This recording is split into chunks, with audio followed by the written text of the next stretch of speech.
السلام علیکم ورحمۃ اللہ تعالی وبرکاتہ۔ بسم اللہ الرحمن الرحیم۔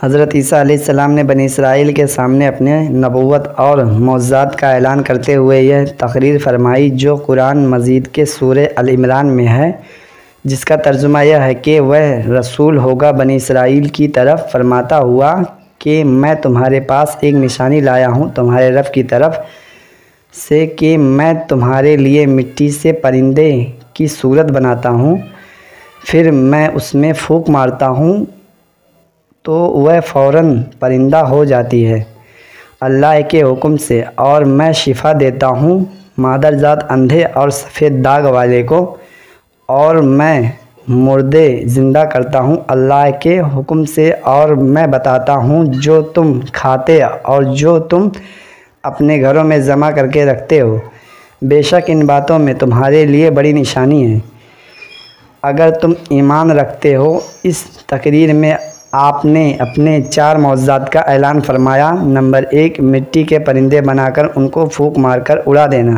نمبر 2، مادرزاد اندھے اور کوڑھی کو شفا دینا۔ نمبر 3، مردے کو زندہ کرنا۔ نمبر 4، جو کچھ کھایا اور جو کچھ گھروں میں چھپا کر رکھا ان کی خبر دینا۔ اب ان 4 معجزاتوں کی تفسیر یوں ہے۔ نمبر 1، مٹی کے پرندے بنا کر اڑا دینا۔ جب بنی اسرائیل نے یہ معجزات طلب کیا کہ مٹی کا پرندہ بنا کر اڑا دیں تو آپ نے ایک مٹی کا چمگادڑ بنا کر اڑا دیا۔ حضرت عیسیٰ علیہ السلام نے پرندوں میں سے چمگادڑ کو اسی لیے شامل کیا کہ پرندوں میں سے سب سے مکمل اور عجیب و غریب یہی پرندہ ہے، کیونکہ اس کے آدمی کی طرح دانت بھی ہوتے ہیں اور وہ آدمی کی طرح ہنستا بھی ہے، اور یہ بغیر پر کے اپنے بازوؤں سے اڑتا ہے، اور یہ پرندہ جانوروں کی طرح بچہ پیدا کرتا ہے اور اس کو حیض بھی آتا ہے۔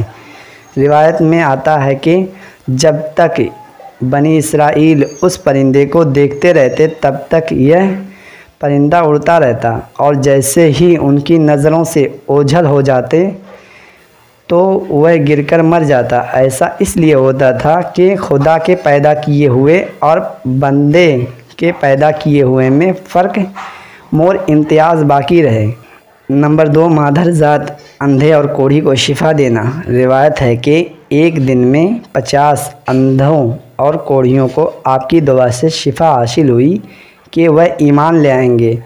نمبر 3، مردوں کو زندہ کرنا۔ روایت ہے کہ آپ نے 4 مردوں کو زندہ فرمایا تھا، آزر اپنے دوست کو، ایک بڑھیا کے لڑکے کو، ایک کیسر وصول کرنے والے کی لڑکی کو، اور حضرت شام بن نوح علیہ السلام کو۔ آزر یہ حضرت عیسیٰ علیہ السلام کے دوست تھے۔ جب ان کا انتقال ہونے لگا تو ان کی بہن نے آپ کے پاس ایک کاشت بھیجا کہ آپ کا دوست مر رہا ہے۔ اس وقت آپ اپنے دوست سے 3 دن کی دوری پر تھے۔ آزر کے انتقال اور دفن کے بعد حضرت عیسیٰ علیہ السلام وہاں پہنچے اور آزر کی قبر کے پاس تشریف لے گئے اور آزر کو پکارا تو وہ زندہ ہو کر اپنی قبر سے باہر نکل آئے اور برسوں تک زندہ رہے اور صاحب اولاد بھی ہوئے۔ بڑھیا کا بیٹا مر گیا تھا اور لوگ اس کا جنازہ اٹھا کر دفن کرنے کے لیے لے جا رہے تھے۔ حضرت عیسیٰ علیہ السلام کا ادھر سے گزر ہوا تو وہ آپ کی دعا سے زندہ ہو کر جنازے سے اٹھ کر بیٹھ گیا اور کپڑے پہن کر اپنی جنازے کی چارپائی کندھے پر اٹھا کر اپنے گھر کی طرف چل دیا اور مدتوں تک زندہ رہا۔ اس کی اولاد بھی ہوئی۔ اسد کی بیٹی، ایک چنگی وصول کرنے والے کی بیٹی مر گئی تھی۔ اس کی موت کے ایک دن بعد حضرت عیسیٰ علیہ السلام کی دعا سے وہ زندہ ہو گئی اور بہت دنوں تک زندہ رہی اور اسے بھی بچے ہوئے۔ حضرت شام بن نوح علیہ السلام تینوں مردوں کو جب اپنے زندہ فرمایا تو بنی اسرائیل کے باشندوں نے کہا کہ یہ تینوں در حقیقت مرے نہیں تھے بلکہ تینوں پر سختاری تھا، اسی لیے وہ ہوش میں آ گئے، لہٰذا آپ کسی پرانے مردے کو زندہ کر کے دکھائیں، تو آپ نے فرمایا کہ حضرت شام بن نوح علیہ السلام کو وفات پائے ہوئے 4000 برس کا زمانہ گزر گیا ہے۔ تم مجھے ان کی قبر پر لے چلو تو میں ان کو اللہ کے حکم سے زندہ کر دیتا ہوں۔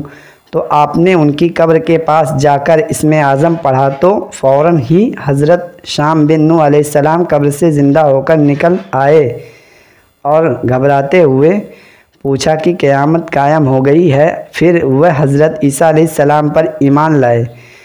پھر تھوڑی دیر بعد ان کا انتقال ہو گیا۔ جو کھایا ہوتا اور جو چھپایا ہوتا وہ بتا دیتے۔ حدیث شریف میں ہے کہ حضرت عیسیٰ علیہ السلام بنی اسرائیل کے بچوں کو ان کے ماں باپ جو کھاتے اور جو اپنے گھروں میں چھپا کر رکھتے ان کے بارے میں بتا دیا کرتے تھے۔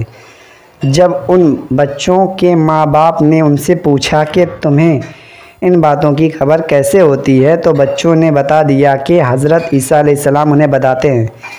یہ سن کر ان کے ماں باپ نے بچوں کو حضرت عیسیٰ علیہ السلام کے پاس جانے سے منع کر دیا تھا کہ حضرت عیسیٰ علیہ السلام جادوگر ہیں، نعوذ باللہ۔ جب حضرت عیسیٰ علیہ السلام بچوں کی تلاش میں بستی میں داخل ہوئے تو بنی اسرائیل نے اپنے بچوں کو ایک مکان کے اندر چھپا دیا کہ بچے یہاں نہیں ہیں۔ تو آپ نے پوچھا کہ گھر میں کون ہے، تو انہوں نے کہا کہ گھر میں سور بند ہے۔